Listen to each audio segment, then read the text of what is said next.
গত 9 মে বিএনপির ভারপ্রাপ্ত চেয়ারম্যান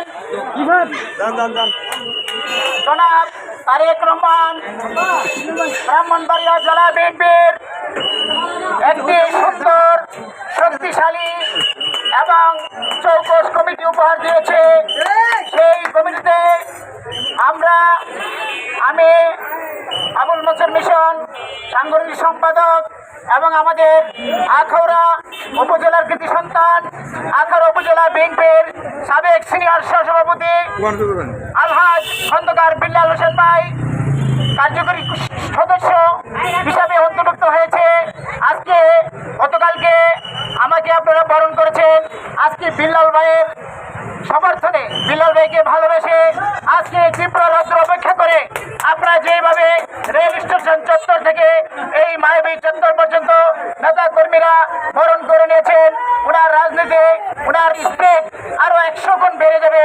আগামী দিনে এই বিএনপিকে, আখাউড়া উপজেলা বিএনপিকে শক্তিশালী এবং সুদৃঢ় অবস্থানে পৌঁছানোর জন্য বিল্লাল ভাইয়ের দক্ষ নেতৃত্বে আমরা একটি সুন্দরভাবে বিএনপি আমরা উপহার পাবো।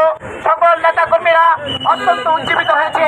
আজকে রেল স্টেশনে যে সকল উপজেলা বিএনপি, পৌর বিএনপি ও সকল অঙ্গ সংগঠন এবং বিভিন্ন ইউনিয়নের যে সকল নেতৃবৃন্দ উপস্থিত হয়েছেন তাদেরকে আমি এবং বিল্লাল ভাইয়ের পক্ষ থেকে এবং আমাদের জননেতা, আমাদের সাবেক এমপি জনাব মুশফিকুর রহমানের পক্ষ থেকে আপনাদেরকে লাল গোলাপ শুভেচ্ছা জানাচ্ছি।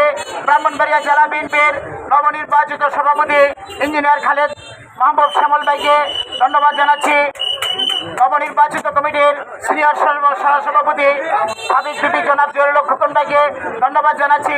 নবনির্বাচিত কমিটির সাধারণ সম্পাদক আলহাজ সিরাজুল ইসলাম সিরাজ ভাই সহ জেলা বিএনপির সকল নেতৃবৃন্দকে আমরা 2টার সময় বাইপাস থেকে আজকের এই জেলা বিএনপির সমর্থনে আমাদের তারুণ্যের অহংকার তারেক রহমানকে শুভেচ্ছা জানিয়ে, ধন্যবাদ জানিয়ে আজকে আনন্দ মিছিল ব্রাহ্মণবাড়িয়া সরকারি কলেজ মাঠ থেকে বের হবে।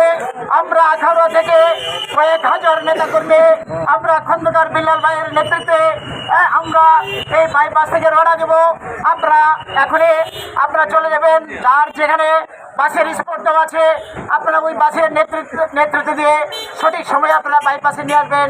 আমরা দরকারের নেতৃবৃন্দ সুলতানপুর থাকবে, আমরা একসাথে কাউতলি জমায়েত হয়ে আমরা কলেজ মাঠে জনসভায় যাব। পরিশেষে জনতা আলহাজ মুশফিকুর রহমানের পক্ষ থেকে এবং খন্দকার বিল্লাল ভাই এবং আমার পক্ষ থেকে আপনাদেরকে লাল গোলাপ শুভেচ্ছা জানিয়ে আমি আমার সংক্ষিপ্ত বক্তব্য শেষ করছি। ধন্যবাদ।